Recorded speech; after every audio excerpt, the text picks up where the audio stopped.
ಪ್ರತಿ ವರ್ಷ ಸರ್ಕಾರಿ ಕಾರ್ಯಕ್ರಮವನ್ನ ನಾವು ತಹಸೀಲ್ದಾರ್ ಕಚೇರಿಯಲ್ಲಿ ಪೂಜೆ ನೆರವೇರಿಸಿ ಒಂದು ಸಂಕ್ಷಿಪ್ತವಾಗಿ ತಾಲೂಕು ಪಂಚಾಯತಿಯ ಈ ಸಭಾಂಗಣದಲ್ಲಿ ಒಂದು ಕಾರ್ಯಕ್ರಮವನ್ನ ಶ್ರೇಷ್ಠ ಸಂತ ಕನಕದಾಸರ ಭಾವಚಿತ್ರಕ್ಕೆ ಪೂಜೆಯನ್ನು ಸಲ್ಲಿಸಿ ಕೆಲವು ಸಮುದಾಯದ ವಿದ್ಯಾರ್ಥಿಗಳು ಶಿಕ್ಷಣ ಕ್ಷೇತ್ರದಲ್ಲಿ ಸಾಧನೆಯನ್ನ ಮಾಡಿರ್ತಕ್ಕಂಥ ವಿದ್ಯಾರ್ಥಿಗಳಿಗೆ, ರೈತರು ಹೆಚ್ಚಿನ ಪ್ರಮಾಣದ ಬೆಳೆಗಳನ್ನು ಬೆಳೆಯುವಂತ ಪ್ರಗತಿಪರ ರೈತರಿಗೆ, ಯೋಧರಿಗೆ, ಇನ್ನು ಅನೇಕ ಜನರಿಗೆ ಸನ್ಮಾನ ಸತ್ಕಾರ ಸಮಾರಂಭವನ್ನು ಕೂಡ ನಾವು ಇಟ್ಕೊಂಡಿದ್ದೀವಿ.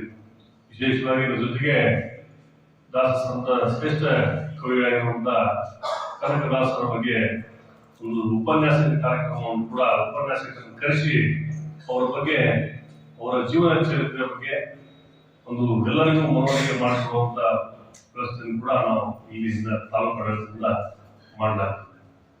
ಸೊ ಅದರಿಂದ ಅವತ್ತು ನವೆಂಬರ್ 8ನೇ ತಾರೀಕು ನಮ್ಮ ಕ್ಷೇತ್ರದಲ್ಲಿ ಪ್ರತಿಯೊಂದು ಊರಿನಲ್ಲಿ ಈ ಸಮುದಾಯದ ಎಲ್ಲ ಗ್ರಾಮಗಳಲ್ಲಿ ಸಮುದಾಯದ ಜನರು ಇರುವುದರಿಂದ ಅವರವರ ಗ್ರಾಮಗಳಲ್ಲಿ ಬೆಳಿಗ್ಗೆ ಅವರವರ ಕಾರ್ಯಕ್ರಮವನ್ನ ಆಯೋಜನೆಯನ್ನ ಮಾಡುವುದು ಸಹಜ. ಸೊ ನನ್ನ ನಮ್ಮಲ್ಲಿ ಒಂದು ವಿನಂತಿ, ತಾವು ಎಲ್ಲ ಸಮುದಾಯದ ಒಬ್ಬರು ತಮ್ಮ ಅನಿಸಿಕೆಗಳನ್ನ ನಾವು ಯಾವ ರೀತಿ ಕಾರ್ಯಕ್ರಮ ಮಾಡಬೇಕು, ಏನ್ ಮಾಡಬೇಕು ಅನ್ನೋದ್ರ ಬಗ್ಗೆ ತಾವು ಏನೇ ತಮ್ಮ ಸಲಹೆ ಸೂಚನೆಗಳನ್ನ ಹೇಳಿದಂತ ಸಂದರ್ಭದಲ್ಲಿ ಅದನ್ನೆಲ್ಲರೂ ಸೇರಿ ಒಂದು ಕಾರ್ಯಕ್ರಮ ಮಾಡುವಂತ ವ್ಯವಸ್ಥೆನ ಖಂಡಿತ ಅವರು ಮಾಡ್ತಿದ್ದಾರೆ. ಯಾಕಂದ್ರೆ ಹಿಂದಿನ ವರ್ಷ ನಾನು ಬೇರೆ ಒಂದು ದೇಶಕ್ಕೆ ಹೋಗೋದ್ರಿಂದ ಅವ್ರು ನನಗೆ ಬರಕ್ಕಾಗಿಲ್ಲ.